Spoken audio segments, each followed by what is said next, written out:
Part 1. The Echoes of Apartment 7B. I moved into a new apartment last month, a quaint little place in a building that must have been at least 100 years old. The landlord was eager to rent it out, almost too eager. But the price was right, and I needed a place fast, so I signed the lease without thinking twice. Apartment 7B was perfect at first, spacious, with big windows that let in a lot of natural light. The neighbors were friendly enough, though a bit distant. I chalked it up to city life. It started with the footsteps.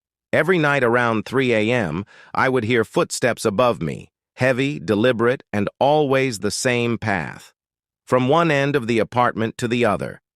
It was strange because the landlord had mentioned that the apartment above mine was vacant. I tried to brush it off, telling myself it was just the building settling, or maybe some rats in the attic. One night, curiosity got the better of me. I decided to investigate. Armed with a flashlight, I made my way up the creaky staircase to the 7th floor. The door to 7B was ajar, which struck me as odd. I pushed it open and shined my light inside. The apartment was empty, completely barren. No furniture, no signs of life, just a thick layer of dust covering the floor. I was about to turn and leave when I noticed something peculiar. Footprints in the dust.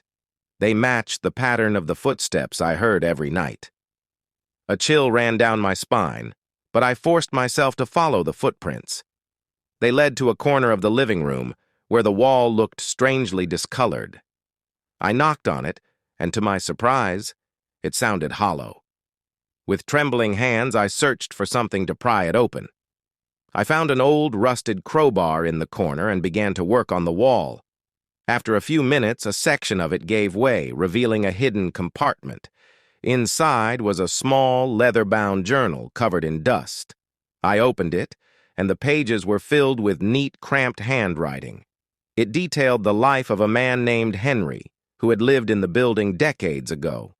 The journal started innocuously enough, but soon descended into ramblings about hearing voices, seeing shadows, and feeling a presence in his apartment. The last entry was dated October 13, 1974. It read, "They're getting closer. I can hear them in the walls. I don't think I have much time left. If anyone finds this, know that they are real. The echoes of the past never fade." I closed the journal and backed away, a sense of dread washing over me. I had to get out of there. As I turned to leave, I heard the footsteps again, this time right behind me. I spun around, but there was no one there. I ran out of the apartment, down the stairs, and didn't stop until I was safely inside my own place.